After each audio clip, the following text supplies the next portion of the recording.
Espace TV, le 22h.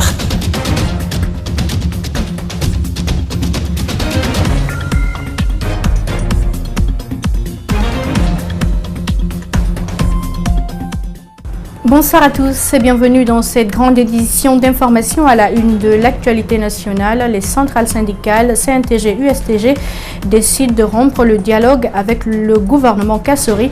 Elles dénoncent le mode de gouvernance économique et apportent leur soutien à Cheikh Touré, l'un des leurs détenus à la maison centrale. Présentation ce jeudi par les services spéciaux d'une importante quantité de cocaïne à la presse. La drogue en question était dissimulée dans les boutons de vêtements destinés au Maroc. Vous en saurez davantage dans cette édition. Emmanuel Macron rejette les propositions britanniques sur le Brexit. Pour le président français, ces propositions économiques ne sont pas respectueuses de l'intégrité du marché unique. Je vous le disais à l'instant, la CNTG, l'USTG décide de rompre tout dialogue avec le gouvernement et apporte leur soutien à Cheikh Touré. Détenu jusque-là à la maison centrale, les deux centrales syndicales ont ensuite dénoncé vivement le mode de gouvernance économique avant de rappeler les répressions dont ils ont été victimes récemment. Djibril Ba et Lamine Silla. L'amertume et la déception, voilà comment les syndicalistes introduisent leurs déclarations pour rappeler aux autorités les violences dont ils ont été victimes lors des dernières manifestations. Une pensée aussi a été faite à l'endroit de Cheikh Touré, en détention actuellement à la maison centrale. L'intercentrale CNTG-USTG demande au gouvernement de libérer immédiatement sans condition le camarade Cheikh Touré, secrétaire général de la délégation syndicale du port autonome de Conakry, qui est dans la logique de défense des intérêts matériels et moraux des travailleurs. Vu que le gouvernement n'affiche aucune volonté d'instaurer une vraie démocratie en Guinée, l'intercentrale CNTG-USTG se retire de tout processus de mise en place d'une quelconque feuille de route du dialogue social. L'amélioration de la gouvernance budgétaire a été la préoccupation des syndicalistes qui, à travers son comité d'analyse et de recherche syndicale, ont démontré quelques failles sur la loi des finances rectificative 2018. Ces déficits, selon eux, touchent entre autres les régies financières de l'État qui n'ont aucun impact malgré les réformes envisagées dans la mobilisation des recettes. Il y a un double emploi. Les CHU, donc IASDIN, sont tous dotés de lignes budgétaires, alors que ce sont des établissements publics administratifs dont la gestion financière et administrative est autonome. Après leur analyse du budget 2018, il ne manque pas de recommandations. Que la Guinée aussi s'habitue, comme les autres pays, à l'instar des autres pays de la sous-région, de faire un budget programme. Quand vous avez un budget programme, ça évite des problèmes. Mais si toutefois on fait un budget de moyens et on arrive jusqu'à un certain moment, il y a un blocus. Donc c'est ce qu'il faut éviter. Le document qui a été élaboré et qui dresse les écarts et les conséquences sur le budget 2018 sera bientôt remis aux autorités, indiquent ces mêmes syndicalistes. La nouvelle directrice du port autonome de Conakry a pris fonction ce jeudi à la tête du port. La passation de service a eu lieu dans les locaux du ministère des Transports. Une prise de fonction qui intervient dans une crise sans précédent à cause de la concession du port conventionnel à la société turque Al Bayrak. Nous faisons le point avec Makiso et Aboubakar Din Kamara.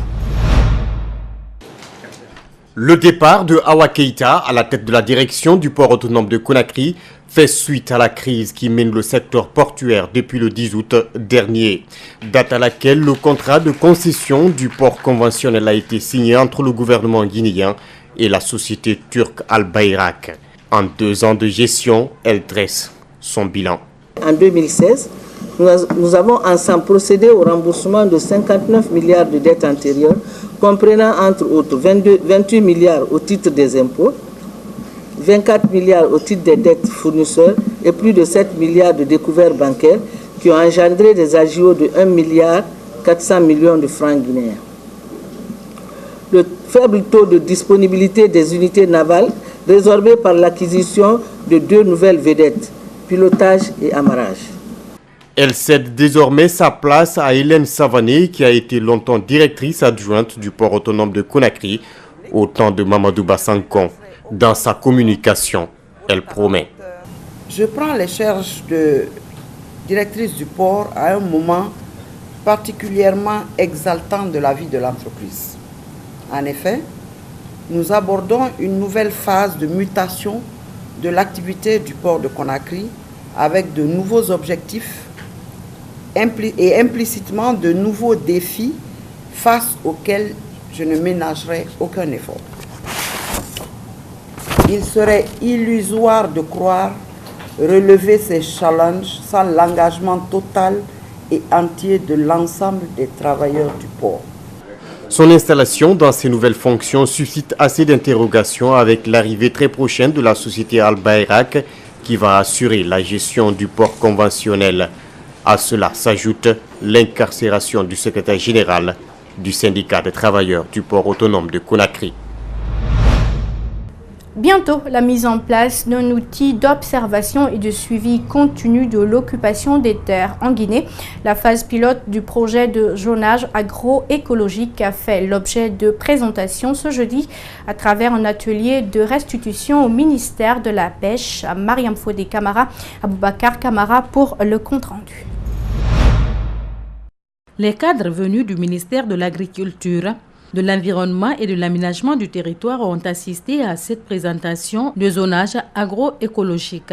Cette initiative du ministère de l'Agriculture avec le soutien de l'Agence française de développement s'appuie sur l'expertise technique pour l'élaboration d'un zonage agroécologique à l'échelle de la Guinée. L'objectif visé par le projet est d'identifier et quantifier les zones agricoles actuelles, évaluer le potentiel agricole afin d'obtenir une cartographie de l'occupation du sol.